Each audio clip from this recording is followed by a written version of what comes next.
l'Europa vista da vicino fa una migliore impressione di quanto non la faccia vista da lontano. Se tu hai questa stessa idea, perché questo accade? Io ho la stessa idea. Ho la stessa idea anche adesso, quando 15 giorni fa sono venuto per la prima volta a Bruxelles cercando di avere contatto con la Commissione, ero molto più spaventato di quanto in realtà poi dovevo essere. Ho trovato, diciamo, le porte aperte, sono stato benvenuto, c'è stato dialogo.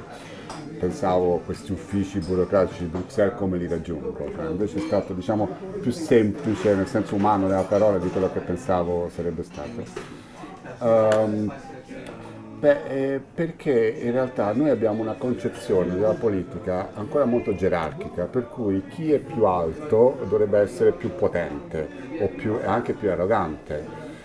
Quindi un sindaco sarebbe più accessibile di un presidente di provincia, che di uno di regione, che un presidente di Stato, e l'Unione Europea dovrebbe essere quella cosa più difficile. In realtà l'Unione Europea nasce in uno spirito molto diverso, nasce in uno spirito di sussidiarietà, in cui ci sono diversi ruoli di potere, in cui non sono uno sopra l'altro.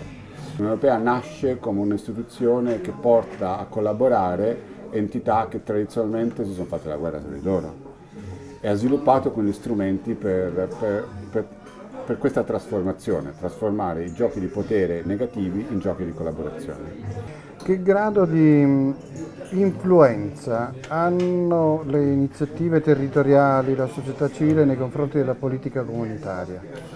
Sorprendentemente elevata. È un atteggiamento generale dell'Unione Europea quello di essere in costante dialogo con la società civile. Non è tanto il peso politico, perché non è quello, è proprio la concezione che la società civile è in grado di dare una serie di risorse, strumenti, pensieri, metodi di lavoro di cui l'Unione Europea ha bisogno, un po' perché la società civile rappresenta gli elettori che lavorano, gli elettori che sono sul campo e quindi rappresenta tutto sommato il soggetto di diritto per cui l'Unione Europea lavora. Ma anche l'Unione Europea si rende conto che loro sarebbero di per sé, senza il dialogo con la società civile, soltanto una struttura burocratica, mentre gli strumenti di conoscenza di che cosa serve alla società appartengono alla società civile stessa.